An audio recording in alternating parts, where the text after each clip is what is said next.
Before we get to today's episode, I wanted to take a moment and let you know all about the extras you can enjoy when you become a Quiet Connection Patreon member. Not only will you have access to our entire catalog of episodes ad-free, you can also listen to exclusive bonus episodes. And for only $5, you can even get a monthly handwritten note from me, along with stickers, magnets, and other handmade goodies. Consider becoming a Patreon member today and help continue the fight to end the stigma surrounding postpartum mental health disorders.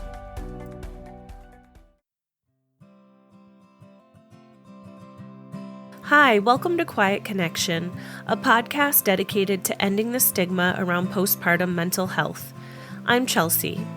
In this episode, Tessia talks about the challenges of balancing motherhood with self-care and the need for parents to prioritize their own well-being. After 2 traumatic births, she was called to write a book and even create a unique childcare service to provide parents with much-needed breaks.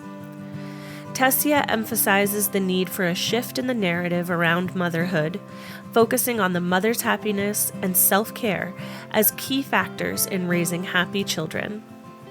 Let's hear Tessia's story. Hello! Today I'm here with Tessia. Tessia, how are you? I'm great. Thank you so much. Thank you so much for having me. Of course. Thank you for being here with me. I was just talking with Tessia saying good morning and then realizing that she is not in the U.S. She is in London. It is the afternoon. So once again, we're hopping across the pond. We love having our international guests. So thank you for taking the time and talking with us. I'm going to dive right in.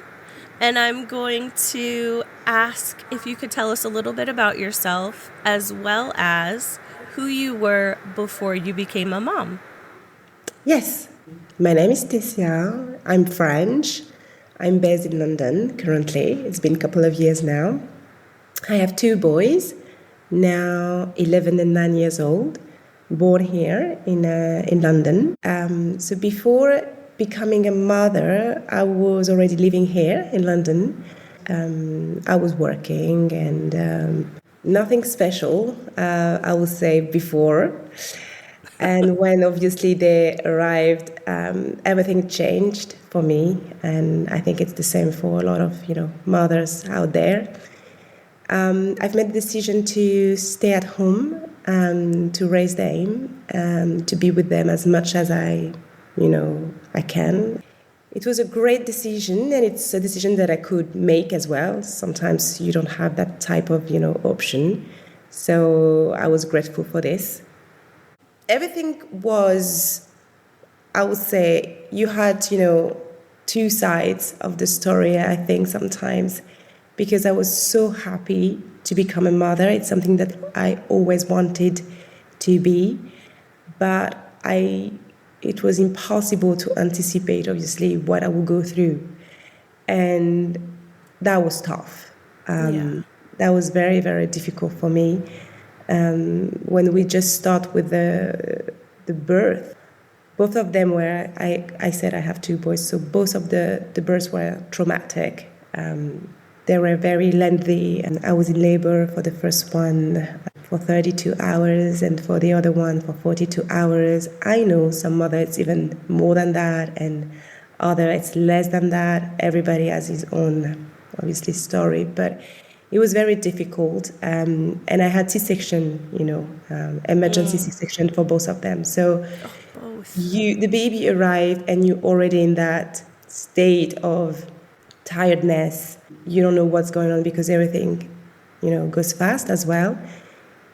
You, at that time, become a mother. The baby's here. It's a huge responsibility straight away, and you don't, feel your body. It's just, I was scared, to be honest. I was really scared when, my first one was born. I was like, how I can even, care for the baby, because I'm at the hospital and can't even move. And obviously, each day passing, you get better and better. But it was difficult for me to accept that I gave birth in those conditions. Right. Because obviously I imagine, the kind of birth I wanted to have, and it was a smooth one. Yeah, I would imagine. So it was the first, kind of turn in another direction from the direction, I wanted or, expected to happen. And it's a lot of, an expectation coming when you become a mother, I feel. It's good to prepare yourself because you can be calmer, you can be more in control of things, but it's not always going in the way that you really want.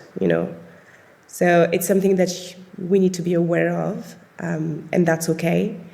I think the most important thing when you become a mother, it's how you will deal with what's happening, rather than I will make sure that it happens, because it's just it's out of our control. So Absolutely. that was very difficult for me for that. And then what I really, really found difficult was the baby was not sleeping. Like, I know it's for everyone the same kind of, discussion around newborn, but some, for whatever reason, they go to a level that even when you put them down, they're just waking up. It's like Yeah. that all night long. And the reputation of newborns babies is just, they wake up every 2 or 3 hours, which is already something very difficult to handle, because we're just not used to that. We sleep through the night. But in my case, just with the first one, not the second one, it's not every 2 hours or 3 hours. It's I don't sleep if you put me in the cot. Oh, no. So I was completely, I was desperate. I was like, Tess, it's okay. It's something you have to go through. There's no solution. You have to endure what's happening. It's part of, being a mother, and you can do nothing about it. So it was awful. The lack of sleep was, unbearable, and it's torture. If anyone has been through that, it's torture. You're able to do anything to get some sleep. So I was crying almost. It was. I think it lasted at least 1 or 2 months. I can't remember properly, but for this time, I was crying every night, asking the baby, just sleep. It's okay. I'm here. No, No. didn't work. It's on me, and as soon as it starts sleeping, I'm like, oh yes, let's go, and straight away. So it was I think it's a light sleep baby. It just doesn't go deeper in his sleep for whatever reason. It could be anything. It could be, the traumatic birth. It could be anything. You just don't know. You have to just, manage. And a couple of years after that, I've made a very good friend. She's now a very good friend of mine. And I remember perfectly this conversation, because I asked her for the first time I was, meeting her, what are you doing? And she said to me, I'm a maternity nurse. I'm like, okay, so what do you do? We go home, we go at, the parents' home, and when they just have a newborn, and we're helping. We just stay over one night, and just to make sure that, the parents can have a little break. Okay, my world stopped right there. Yeah. Right there. And I almost cried, because I went back to the past. It was such a difficult time that I couldn't believe that a solution existed, and I was just not aware of it. And it's the first time that I understood that it's because I assumed that there were nothing out there to help me with what I was going through, that I didn't even bother to go online, look up, how you can be helped when you have a newborn who doesn't sleep, whatever you can put on in the search. I just assumed that I was just, I had to endure that. So I was like, no way. Oh my God. And I'm not saying that I was able to do anything. So even if money-wise, it was not something that, it was maybe expensive. Oh my God, I don't care. I would have done it. And maybe not, spending the money on something else. But it was too much suffering for me. At least once a week, have a little break like this. No, Yeah. I would have done it. I will absolutely have done it 100%. And it's a good lesson for me and for anyone who's listening, that whatever the problem might be or is currently, a solution exists always. It's a matter now of finding it. And because now I'm a spiritual, student and teacher, I understand the law of polarity. You can't have, a hot without a cold. You can't have a back without a front. That's the same. You can't have a problem without a solution, because we live in that type of world ruled by this type of laws. So it's a law that there is a solution. And it's something that helped me tremendously, because now I'm just looking for the solution. I'm not staying in the problem, whatever it is.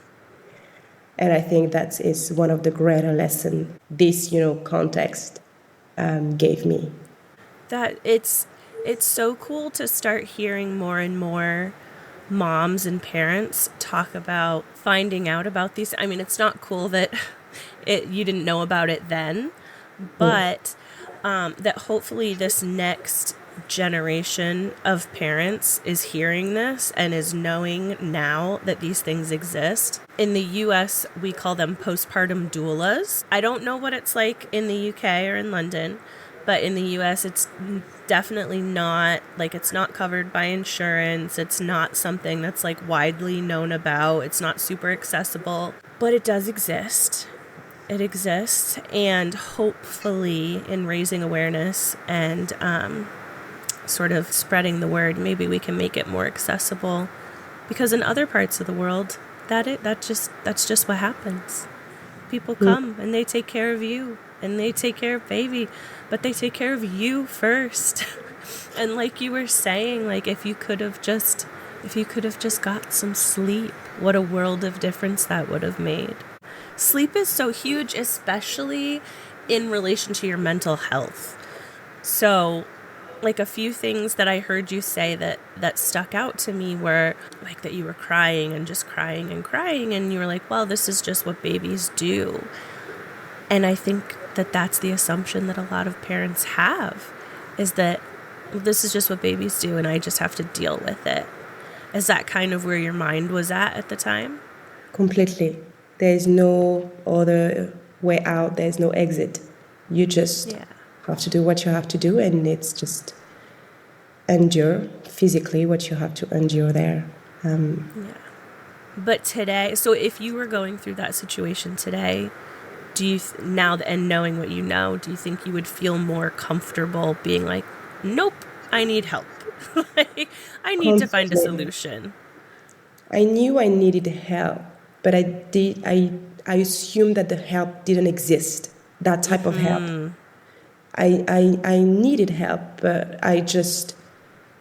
if I knew that it existed, I would have started to make, search or even, talk about this a bit more, and I would have been directed to some sort of solution.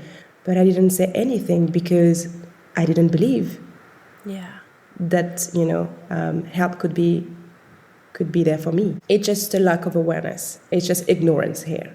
I just didn't know. But that's why you just said so many other women, can be in the same situation as me. They just don't know. And if we start talking about this topic much more, they will just know. And then they will just, make the right steps to just, find what they need. So absolutely. Really important. I'm curious too, while you were going through that, did you have any sort of support? I know you said that you're living in London, but you're not from London. Did you have any sort of family nearby that was supporting you at all? So that's the thing. My mom came obviously to help me out the first, 10 days when my first one was born, which was great, obviously. I was at the time with my ex-partner, and he was just, going to work, and in this context of staying awake, it was not really helpful. I was breastfeeding, so even if I don't know if it could have maybe, but it didn't happen that way. So not really much, and that's what I talk about in my book called Rejuvenated Moms Make Happy Kids. I talk about the fact that nowadays, we've been lots of people, are just living abroad. It's not like it was in the past where your family is around and you can have a lot of support. Some still, I know obviously that they just, live nearby the parents or some family members, but more and more we kind of explore the world and we end up, in location where we don't have family. And it's down to us to, build that support system. And it's our responsibility. If you don't do it, if you just don't go out there, meet with other moms, meet with the professionals out there, asking questions, asking for helps, you won't get it. You won't get the support you need, the help you need, because you have to create it. It's different. Your family is not around. So that's what I had to do. And in London, when you give birth and you have some difficulties with breastfeeding, they created some sort of groups, breastfeeding support groups. And so I've attended those groups, which I found helpful because you feel that you're not alone first. Like other women are going through, different challenges or the same challenges. But it was not helpful regarding that specific issue that I had with my newborn in terms of the sleep. With the breastfeeding, of course, it was. They gave me so many advices because my baby was not able to open widely his mouth for a long time. So when he was latching on the breast, it was kind of, going back to just the nipple, and it was just hurtful. It was a nightmare. Yeah. So we've been referred to a doctor to just see if he had to undertake, the surgery, the tongue tie surgery. And they said that it has to be done. So at 2 months old, we did this. I was very scared. Again, you just had a baby and you had to go through a procedure, but it's a minor one, but still, you just don't want to be there. You don't belong there in your mind. Yeah, of course. And yes, and so many people are telling you should do it. No, you shouldn't do it. Just leave it. Wow. So here, the best advice is to go with your intuition. I can't say anything else. A lot of people really close to you will say, don't do this. And some others will say, I think it's better for the baby, just in case, whatever. So you don't know. You have to trust your instinct there, your intuition. That's what I did. So I went forward with it. And it's very, very short, very, it's a little procedure. It doesn't take that much time. As soon as they just, cut this part of the tongue that needs to be cut, I put my baby back on the breast, and it was absolutely fine. So he cried maybe 2 seconds, 3, maybe 4, I don't know. It was very, very quick. So I was really, really relieved. And yes, the breastfeeding improved massively.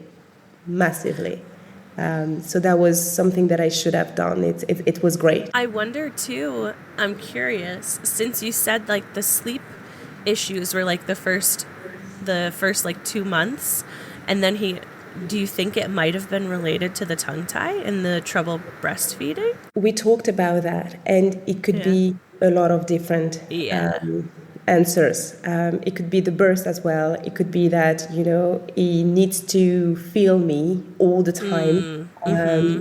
it could be the problem with the fact that it doesn't eat properly. How It do could we have know? been anything. We don't know. Yeah. Yeah. I love that you mentioned trusting your intuition too. We have such a pervasive culture of like mom shaming or mom judgment, and I think there's a very fine line between building a mom community and being a part of that community, but then also being super judgmental. So I've loved how you've shared your experience up to this point with the caveat of like, this was my experience. You need to trust your intuition, because it's fabulous and wonderful if you've gone through something and you want to share that with another mom. That's great. But then it gets a little sticky when you go that extra mile and like you were saying, like, oh, don't do this. Don't do this. This is bad for baby. Or yes, do this. This is everything you need for baby. Like, you need to trust your intuition, take in that information. Hopefully parents can get a little bit better about not being pushy. Like, this worked for me, so it's going to work for you. Knowing that there are options is great, but trust your instincts, do your research, and make the choices for your family that feel best for you. Yeah, that's at the end of the day, that, you can only do what you think is right for you and your family. So, Yes. yeah. So now I am going to follow that train that I had earlier. I go down so many rabbit holes. I have such a jumpy brain. After going through that experience with your first, the traumatic birth and the lack of sleep and the feeding issues, when did you decide and how did you decide, maybe I want another one? Maybe I want to try this again to have your second child? I don't really believe that when you go through one experience, if you have another one or you do something else, you will have the same kind of results. Thanks to my upbringing, I'm very resilient and extremely positive as a person. It's helpful. Yeah. It's helpful to take that kind of decision. And so just to give you a little background, I grew up with a sick mom. So my mom has sickle cell. So she was constantly sick when I was young. I didn't grow up with my dad. He separated from my mom when I was, I think, 4 or 5 months old. So it was me and my brother. I have an older brother, 2 years older than me. And it was very difficult in that aspect. My childhood was beautiful, except that when she was at the hospital, and I don't know if she's coming back because she was staying at least 2-3 weeks. At home, it was very peaceful because she's sick or can become sick easily. We, tend to don't do much noises. We play outside a lot, but at home, if we play, it's more quietly. So my brother and I were, I don't know, very respectful of what, was going on and her sleep. If she has to sleep in for longer, we're okay. We're just not gonna make noise or things like that.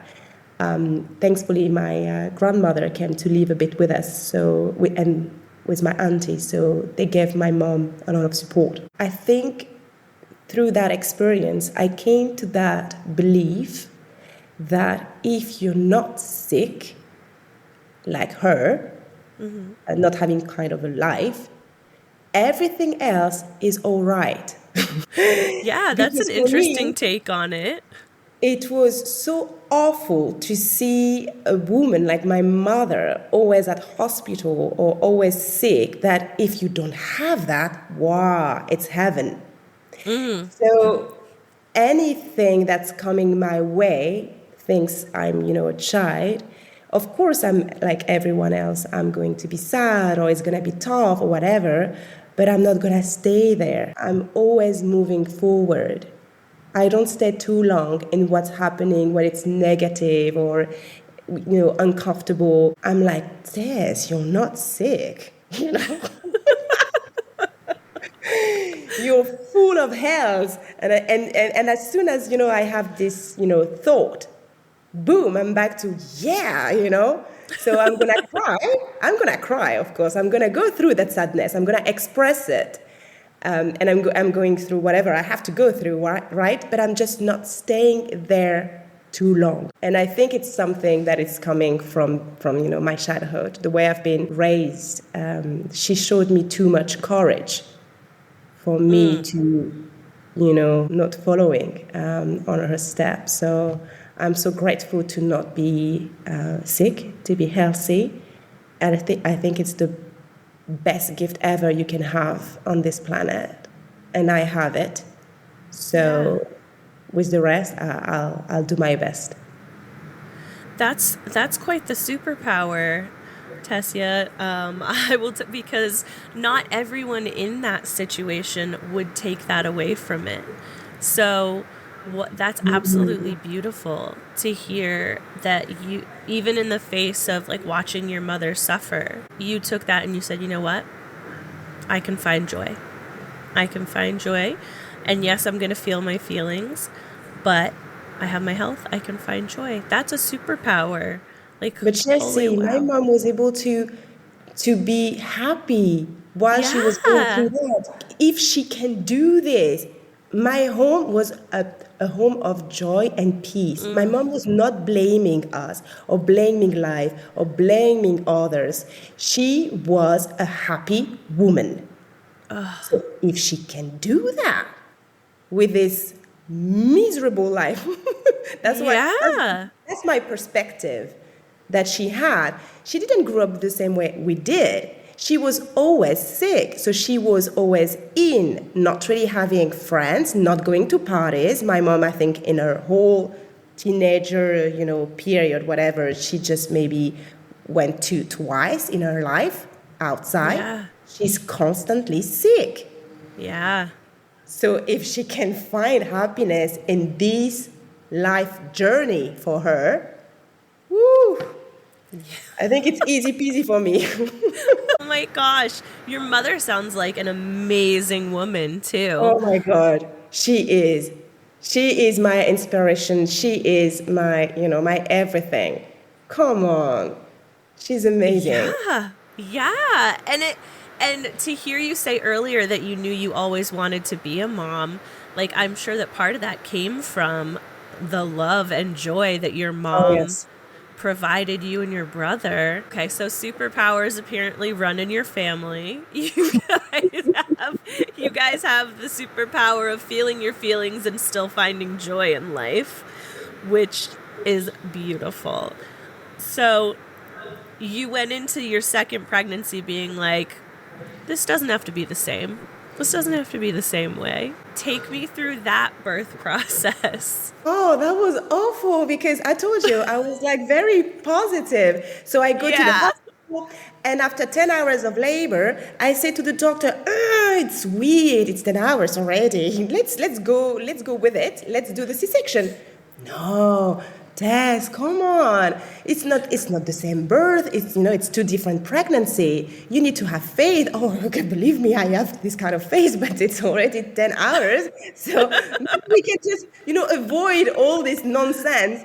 No, trust. And after 20 hours, guys, don't you see it's kind of the same story here? No, give it time. And I was like, I don't know, this time I don't feel it's going to be different for whatever reason. And with the second one, it was worse. It was 42 hours, 10 hours more, and the same C-section at the end. And I was like, gosh, this is happening. What's ironic is that as we're recording this right now, I have no idea when this will be released, but as we're recording this, it's Birth Trauma Awareness Week has just ended, and the theme this year was informed consent. And like, you're advocating for yourself. You're there and you're like, listen to me. Listen, I know what's happening with my body and this is not going to work and I'm a positive person and listen, and they weren't listening to you. They weren't They honoring your didn't. They wishes. just felt it would be okay. But I had a precedent, it's for whatever reason it happened like that. I was not able to open in a reasonable time. So I said, maybe it's going to be the same thing. And Yeah. it was the same thing, exactly the same problem with the second one. So we did it again. But I went through it once, so it was not as traumatic as the first one because I knew already this kind of birth. And I didn't have the issues with the non-sleeping baby. It was waking up every 2 or 3 hours as a newborn, normally does. So I didn't experience the same thing as the first one. Yeah. And yes, I still at this time I didn't know about the monitor service anyways. So thankfully I didn't have the same experience. How was that? There are so many of my listeners right now who are either having their first or are parenting with a newborn and a toddler. And my kiddos are spaced. They're 7 years apart. So I didn't experience having a newborn and a toddler. What was that like? How did that go for you? I've been doing lots of research. Since I had the first one, I was so much into education because my goal was to be the greatest mother I can possibly be. I had only one goal, and that was that one. So I didn't have the goal to be the greatest wife ever. No, I didn't have one. I didn't have this goal to make sure that I'm, super healthy and super. No. I don't know why.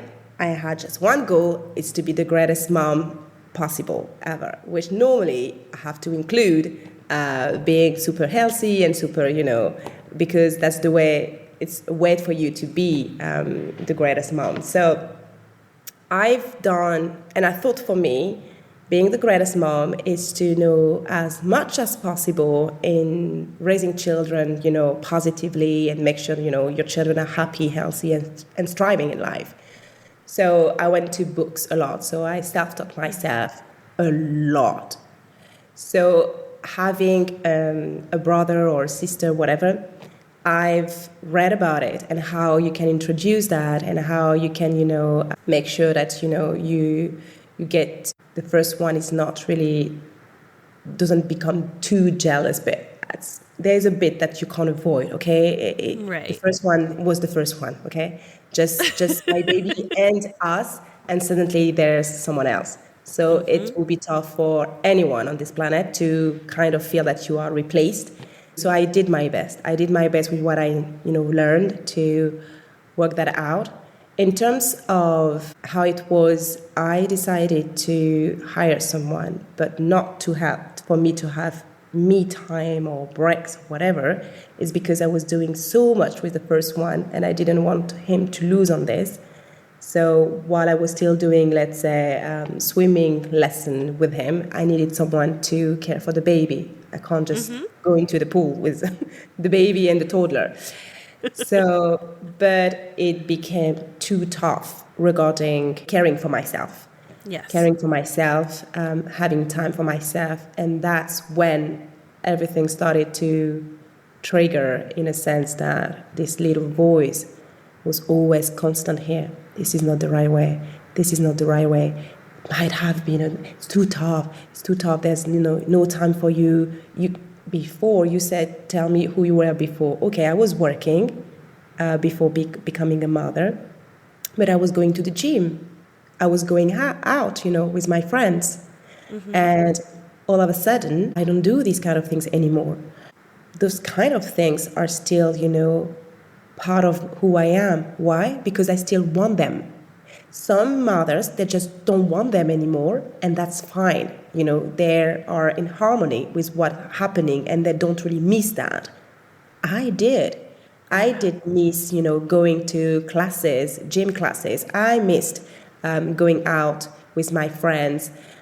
So I was like, it's only the babies, nonstop, 24/7. from Monday to Sunday. And I was like, oh my God, no, I can't. I need, it's not working. It's not working. It's not this way. It's not this way. So that was the voice telling me. And it was progressive. It's not sudden. It's progressively, I'm just realizing that I want me back. And step by step, I'm starting to take, actions to make sure that I can start to go out a little bit to see my friends, but with no kids, because when you become a mother, you do a lot of play dates with the new moms that you meet, and it's beautiful. But when you are doing the play date, it's not really you and your friend. You're still watching, the kids, and they're interrupting your conversations every 2 seconds. Like, it's just, you can't have a conversation. Come on. It's just, no, it doesn't work this way. So you are not really there for your friend. It's something that you enjoy as well, but it's for them again. It's time for them. And it's okay. But it's not okay when you start feeling that there's nothing left for you, because what kind of mother you're gonna be? You start to be frustrated, you start to have negative thoughts, I don't enjoy it that much, all sorts, and I didn't want to go that road, even if I did a little bit, because I want to be happy while having my babies. So, and for me, happiness is making sure, obviously, they're all right and they're happy, but making sure I'm happy as well, that I, can enjoy the things that I used to, or the new things that I would love to enjoy. And so that's why I later on decided to write a book, because self-care is so important. And I'm certain that no one can say that we are two different people when we are absolutely exhausted and where we are full of energy. Don't get me wrong, you don't come into the space the same. I'm shouting more if I'm exhausted. I don't want to be really involved in anything because I just don't have the energy. And when you do have it, you just, the children can sense it, because you just, happy there in the present moment. There is no negative vibrations, going through you. So the whole atmosphere and experience is really nice. But when, you're constantly exhausted or frustrated, tired, whatever, what is going through you? It's not positive vibration. No.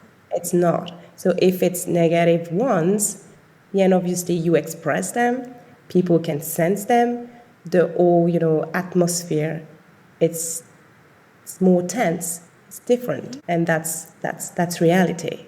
So if you want to show up as your best version for your children all the time, or as much as possible, you have to care for yourself. You have to do the things that needs to be done for you to be in that state of being. And it's down to us. It's our responsibility. And I noticed that I was going to work, so I was kind of dressing up. I was going out, so, I was putting my elegant, clothes at the time, and, I was like that. Suddenly, it's only, sneakers. You don't wear heels anymore. You can't, I live in my sneakers. change Yeah. after toddlers all the time with high heels. Who can do that? So it's okay. It's okay. It's part of the journey, right? But it's down to you to create, moments, occasions to be able to wear those things again, to express who you are again. And if you don't do it, nothing, it's not gonna drop from the sky. It's up to you. It's really up to you. And if it's something that you want, I know that some mothers, they're not, sometimes they don't relate to that. That's absolutely fine. But when you do relate to that, you used to go out, you used to be, elegant, you still are. You just stopped expressing it the way you used to find ways to still express it, or moments, you know. And it's a way for you to connect back to who you are, to your core self. And it just makes you feel much better. I'm going to piggyback off of that. And whereas like where your experience is, you loved dressing up and going out and doing those things, like you listeners may be like me, and I'm much more of an introvert and a homebody. You can still lose yourself in parenthood, even if those are your things. When people tell you like self-care, do things for you, a lot of moms are like, well, I have no time to do that. I understand that, and I can feel that. I will tell you that I have to be incredibly intentional with how I use my time when my kids go to bed. So I'm an introvert. So whereas maybe I'm not getting the babysitter and putting heels on and going out, but I am every night making time to make a cup of tea. Every night I have a cup of tea and biscuits from London, by the way, because I'm a tea snob. I get my tea from I am a total tea snob. So I get my tea, I get my biscuits, and I sip, and I either watch a movie or I watch a show, and then I go to bed. And that's my form of self-care. No matter what self-care looks like for you, whether it's going out and meeting up with your friends and that fills your cup, or it's having tea and watching a true crime documentary, make the time and find the time to fill your cup. Exactly. This has led beautifully to two things that I want to talk to you about, because you talked about not knowing what the resources were and not even knowing that there were resources available. You have since written a book, which you've mentioned a couple of times, while having two kiddos, which is a feat in and of itself. Getting a book written, I am in the process, and it's really hard. And you also are the founder of, I'm going to break out my French Canadian here and hope that I say this correctly, but Les Petits Belots? Yes. Is that how you say it? Yes. Les Petits Belots. Yes. Yes. Les Petits Belots. My French Canadian grandmother would be proud that I said it correctly. Tell me about both of those things and what that has brought to you in your journey and what you're bringing to others. So you remember what I said, that I felt that I needed time for myself. And at the time, the sort of time I needed, it was just, not being with my babies, just to be with me and just read a book, or just, going to shop without them. Yeah. So I started to look for a childcare service. I thought that when my first one was one, I just thought it would be nice if he could spend 2 hours in a setting while I can take that 2 hours to do something nice for myself. And in France, it's quite common to have settings for children whose parents are stay-at-home parents. So you just go to those kind of creches and you book slots, maybe one in the morning and one in the afternoon, whatever suits you. And you get your time for yourself. So I just thought it existed here. So I started to look up, and I was like, oh, there's nothing. It's childcare only for children, for working parents. And I was like, what? Why? So in France, I think I'm proud of this, that we care, obviously, we support working parents, but we support as well staying home parents, in the sense that for your well-being, you need a break, from, caring for your children. Whatever it is, a family member, a childcare setting, whatever it is, you need breaks. And I call my mom and I say, there's nothing, I can't find anything. And she said, oh, that's okay, just create one. Okay. Thank you, Mom. That's a very nice answer. But by the time I create one, where is my time for myself? Yeah. I think I I found it too hard to not have that. And you can hire someone, you can hire a nanny, but it's not the same when the child has the opportunity to be with his peers and, learn in a different context. He can obviously learn independence because he's not with his usual carers. It's a different dynamic, and I wanted my children to experience that because I experienced that. My mom, she had to work, so we went to nursery and she was able to go to work.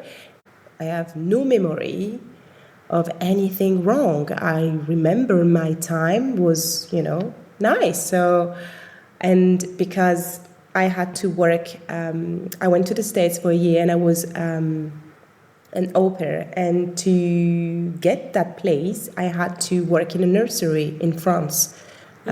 So I just went there for a 2 months internship. It was just observation. And I was like seeing all those babies and toddlers dropping by the parents, happy, like nonstop all through the day. And I was like, oh my God, they're happy without their parents. Yeah. They're happy with their parents and they're happy without them. So I knew this.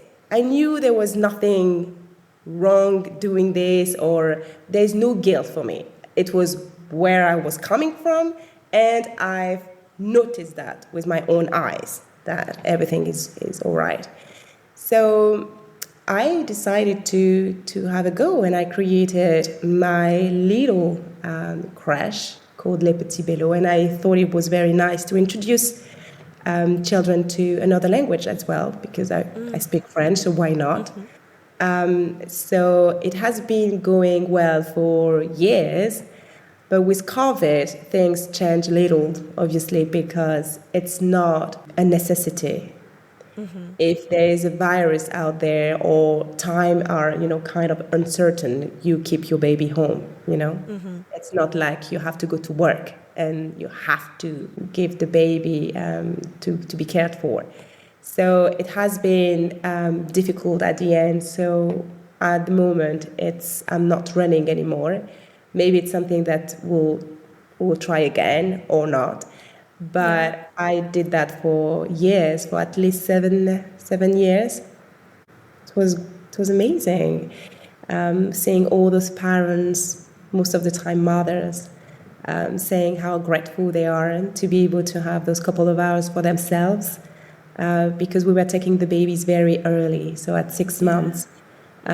So they were just grateful. And when, this guilt was sometimes there, because sometimes it's the way we've been conditioned and programmed to feel that it's not right to let someone else care for your baby.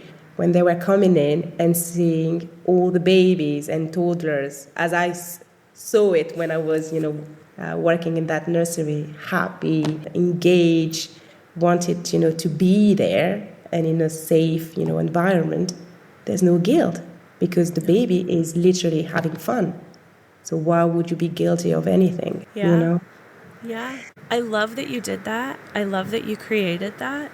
And I especially wanted to bring it up because there are definitely some cultural differences in the UK and abroad. It is sort of not as big a deal when, like, you can stay home and you can take care of your kids. Here in the States, we have a childcare crisis. It's too expensive and there's not enough. And we don't sort of have that option to just stay home. A lot of working families are giving up. They're taking unpaid time, or they're losing their jobs, or it's crazy. So It is. it's crazy. But what you're describing, on top of our need for childcare in general, is just such a beautiful thing to give to any mother or parent, whether you're working from home, whether you are a stay-at-home parent. You're giving them the gift of time for themselves. And I hope that that's something, because you seem so passionate about it, I hope that it's something that can come back around. And I would love to see something like that here in the States first we need to tackle childcare in general, getting a handle on that.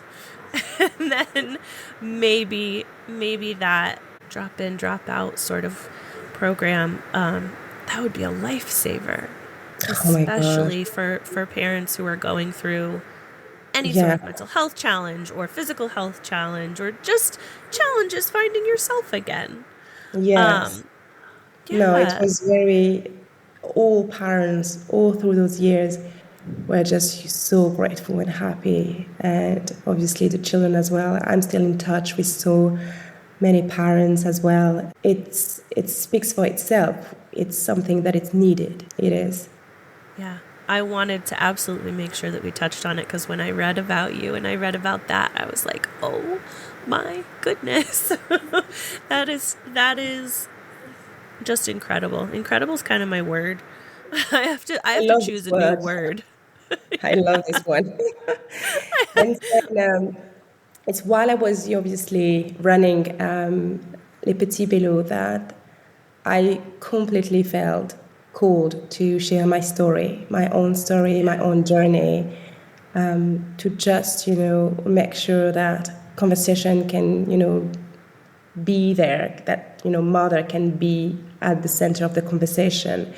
It's often the children, and I think it's important as well, obviously, because I've learned so much, through those parenting books, to raise my own children. But what about us? Nobody really is talking about us. Even when you give birth, they're coming in and they're teaching you how to take care of the baby. What about you? I would have loved to have this question. Oh, you just had a baby. So how do you want this motherhood journey to be for you?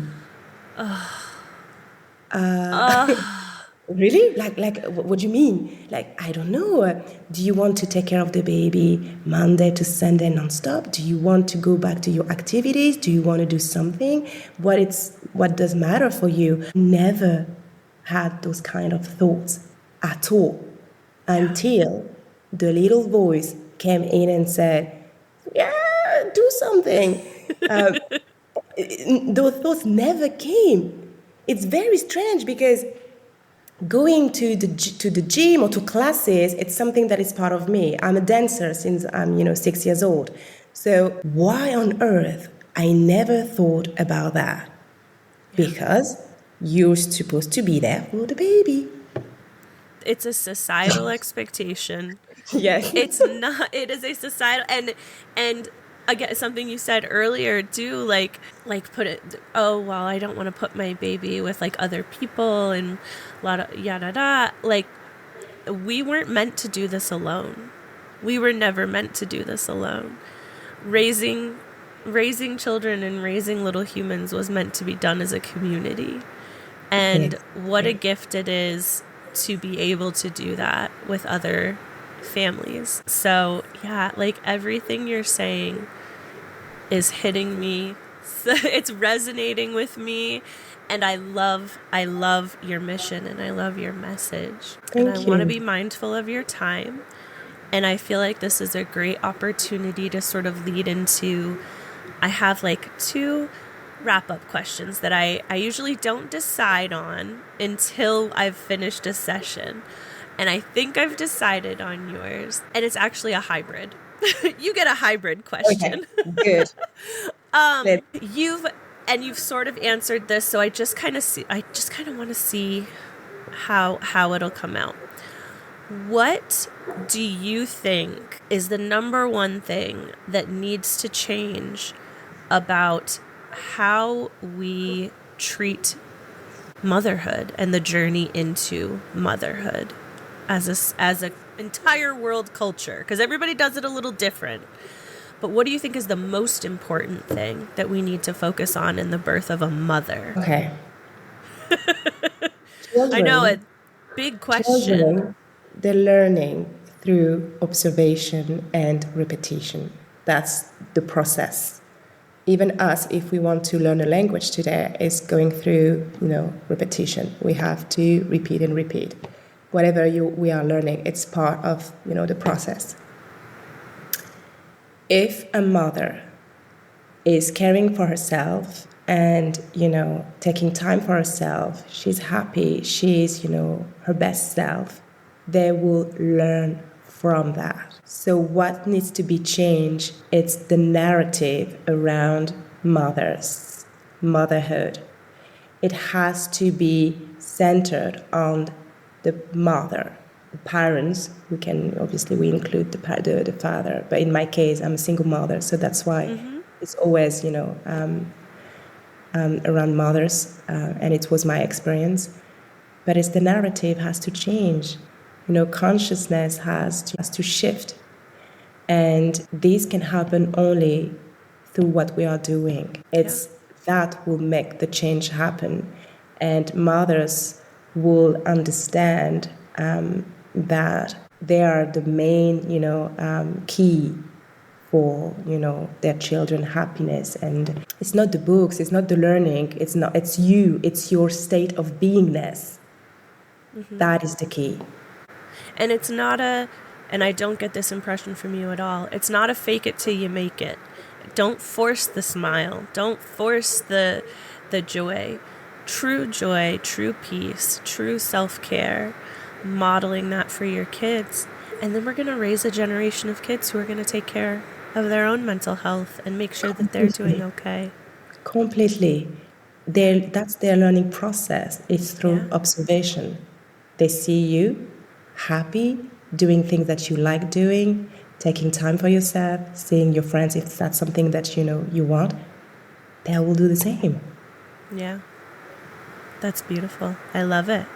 I love that so much. Well, I am going to bring us full circle, and I am going to direct listeners to check out the show notes so that you can find Tessia's book, Rejuvenated Moms Make Happy Kids. And if you want to learn a little bit more of Les Petits Belots and what Tessia had created, and maybe U.S. moms, somebody take this up, and if I had the time and the energy, but somebody please look into this, please do. And Tessia, I just want to thank you so much for sharing your story and sharing some of your joy. I felt your joy through this, so I really appreciate that. Amazing. Thank you so much, Chelsea. I really appreciate the space. It's something important, and what you do, it's amazing, because we need people like you to spread messages, and it's just a tough, journey. And if we're all in supporting each other, it's gonna be a better journey for all. So, thank you. Yeah.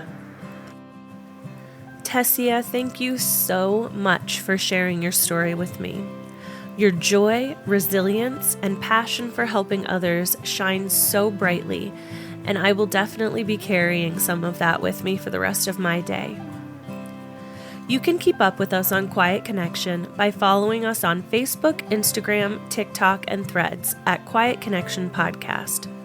You can help our community grow by leaving us a rating and review on Apple Podcasts or Spotify, and please consider sharing our episodes on social media. To share your personal journey, you can contact us through our website at quietconnectionpodcast.com or by email at quietconnectionppmh@gmail.com. Join us next time when another story is told and you realize you are not alone. I see you.